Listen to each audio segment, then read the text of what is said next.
नमक का व्यापार करने वाले एक व्यापारी के पास एक गधा था।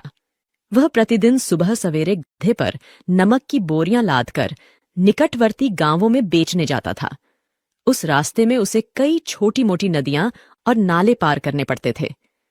एक दिन नदी पार करते समय गधा अचानक पुल से फिसलकर नदी में गिर पड़ा। गधे की पीठ पर लदा सारा नमक पानी में घुल गया। व्यापारी ने किसी तरह गधे को नदी से बाहर निकाला और देखा कि उसे कोई चोट नहीं आई थी। गधा तो बिल्कुल सही सलामत था, लेकिन नमक घुल जाने के कारण उसका बोझ काफी हल्का हो गया था। इससे गधा बहुत खुश हुआ। व्यापारी ने गधे को लेकर घर वापस लौटने का फैसला किया, क्योंकि नमक तो पानी में घुल चुका था। गधे ने उस दिन खूब आराम किया और सोचा, अब तो मैं रोज ऐसा ही करूंगा। अगले दिन व्यापारी फिर से गधे पर नमक की बोरियां लादकर निकल पड़ा। उस दिन भी गधा जानबूझकर नदी पार करते समय पानी में गिर पड़ा। इस तरह उसका बोझ फिर से हल्का हो गया। व्यापारी ने देखा कि गधा जानबूझकर ऐसा कर रहा है और उसे बहुत गुस्सा आया। अगले 2-3 दिनों तक उसने ऐसा ही किया। व्यापारी ने गधे को सबक सिखाने की सोची।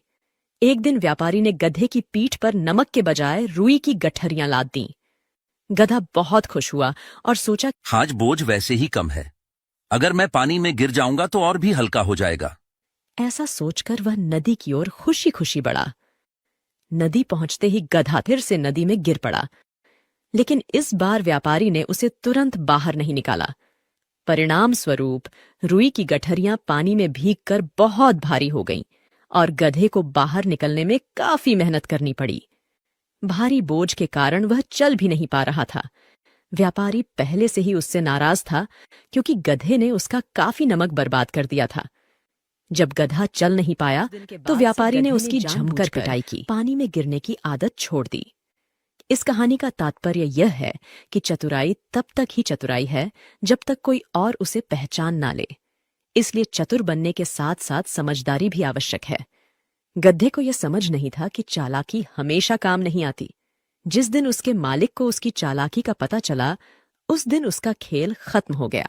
दोस्तों, अगर आप अभी तक हमारे साथ इस वीडियो में बने हुए हैं तो कृपा करके बताएं कि आप हमें किस प्रदेश से देख रहे हैं, ताकि हम आपको आपके अंचल की कहानी बनाकर दिखा सके।